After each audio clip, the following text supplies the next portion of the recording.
Hey everyone, this is Ross, and today I'm going to be moving the goldfish fry into the tank upstairs. So the first thing I did is I tested the water of the tank upstairs and this tank with these King British test strips. They're very cheap and they're quite precise, and I was just amazed at how close the water conditions were in this tank to the tank upstairs. Ammonia and nitrates in this tank were completely zero, and nitrates were very low. Actually, I think they were zero as well, and I think the Ludwigia Rippins has had a good role to play in that. It just kept the nitrates down really well. As you can see, it's got lots of roots there, so they've been doing some good. I'm going to be moving the Ludwigia also from this tank to upstairs. So yeah, I just tested the water conditions, absolutely fine in this tank and upstairs. And they're very similar. The pH is pretty much the same as well, which I was quite surprised about. So now I've just put in a thermometer to measure the temperature, and it's about 10 degrees Celsius in this tank, so it's not too cold. I was expecting about 5. So yeah, this tank is about 10 and the tank upstairs is about 20. So if I just put them in a bag and floated them in the tank upstairs to adjust to the same temperature, it wouldn't be very good for them. So what I'm going to do is I'm going to put some icy cold water in the tank upstairs to kind of cool that tank down a bit to about 15, so it won't be as much of a shock to them. So I'll just show you me doing that right now. Okay, so I filled 2 sandwich bags with icy cold water, and the reason why I filled 2 instead of 1 is because this way it'll take half the time to reduce the temperature to 15 degrees Celsius. So I'll just get the first bag, bring it up and float it in the tank. So it's in the tank there now, and that should start reducing the temperature in the tank. So now I'll get the second bag, just put it in, and get it over the top.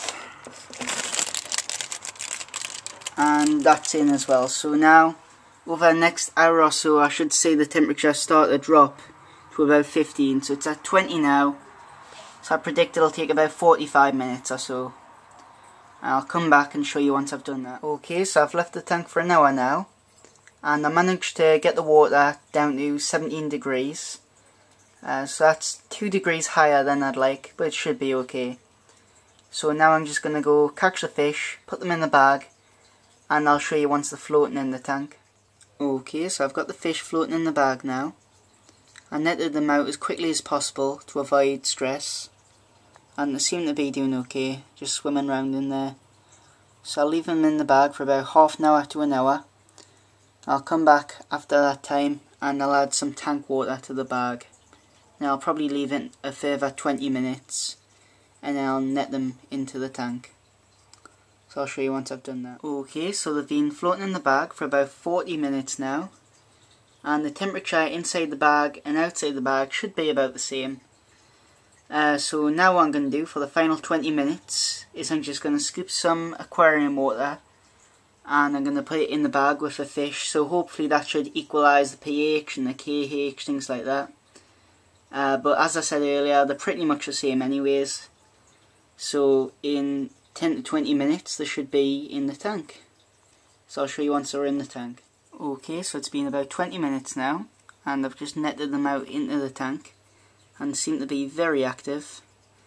You can probably tell they're a lot more active than they were in the other tank, and that's probably because of the temperature change.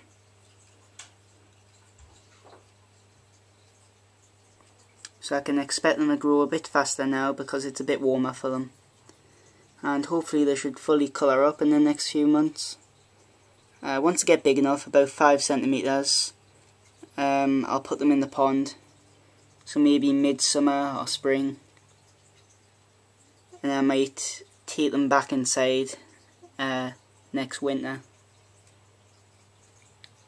So it's a pretty plain tank.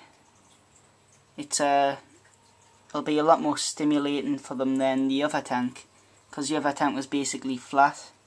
But this tank's got a few big rocks in, it's got a little place for them to hide if they feel threatened. A few live plants in, and after the video I'll get the Ludwig here and I'll plant it in here. So yeah, I'll keep you updated on them. Thanks a lot for watching this video. If you enjoyed it, then please like the video and please leave a comment. Thanks a lot for watching. Bye.